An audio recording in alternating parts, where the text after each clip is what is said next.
Okay, the second question is, what do you think are your weaknesses?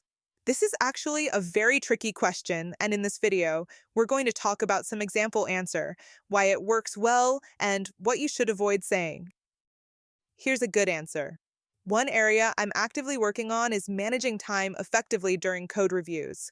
I tend to be very thorough, wanting to catch every possible edge case or optimization opportunity, which can sometimes mean I spend more time than necessary on a single review. I've realized that this approach, while well intentioned, can create delays, especially if several people are waiting on my feedback. To address this, I've started setting structured time limits for each review phase. For instance, I initially go over high level architecture and major logic rather than diving into minor details right away. This allows me to give faster feedback while ensuring that the essentials are solid before we proceed with smaller refinements.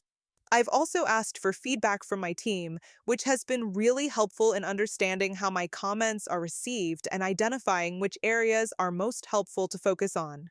Over time, I've become better at balancing thoroughness with efficiency, and I've seen positive impacts in terms of quicker review cycles and better collaboration with my teammates. Now, another one. One of my weaknesses is that I sometimes struggle to delegate tasks effectively. I often find myself wanting to ensure every detail is perfect, which can make it hard to let go of certain responsibilities and trust others to handle them. Early in my career, this led to a bit of a bottleneck on my end and slowed down team projects. Recently, I've been working to improve in this area.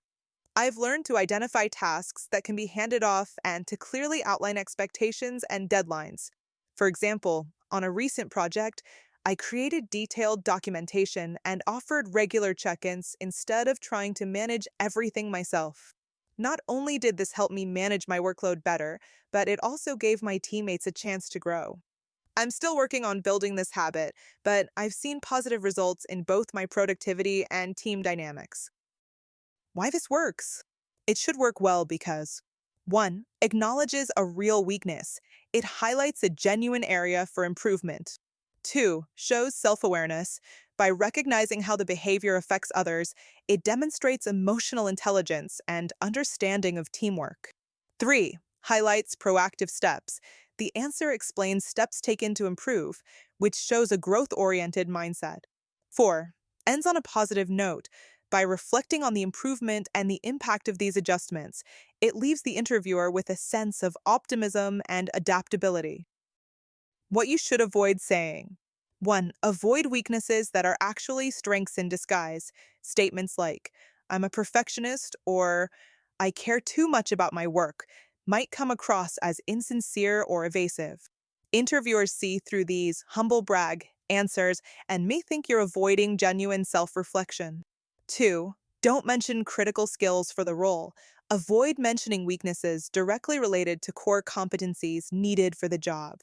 For example, if applying for a software engineering role, saying, I struggle with time management when coding, or I'm not great at debugging, could raise red flags. If the weakness is a key aspect of the job, the interviewer might question your ability to succeed in the role. 3. Avoid vague or generalized weaknesses. Responses like, I'm not great at communicating, or I struggle with organization, without any specifics can sound like you're unaware of how the weakness impacts your work or what you're doing to improve. If you mention a communication weakness, for example, explain in what context, like presenting complex technical concepts to non technical audiences, and describe how you're working on it. 4. Steer clear of overly negative or unresolved weaknesses. Avoid weaknesses that could make the interviewer think you're not suited for a professional environment, like saying, I get frustrated easily, or I tend to procrastinate. If you can't discuss constructive actions or improvement plans, these weaknesses may reflect poorly on your self management skills. 5. Don't make excuses or blame others. Saying things like, I struggle with deadlines because my team often misses them suggests you're unwilling to take responsibility for your own growth. Even if circumstances contribute to challenges, emphasize your personal steps to improve instead of shifting blame. Thanks for watching. For more tech interview questions, please go to bowsiate.com.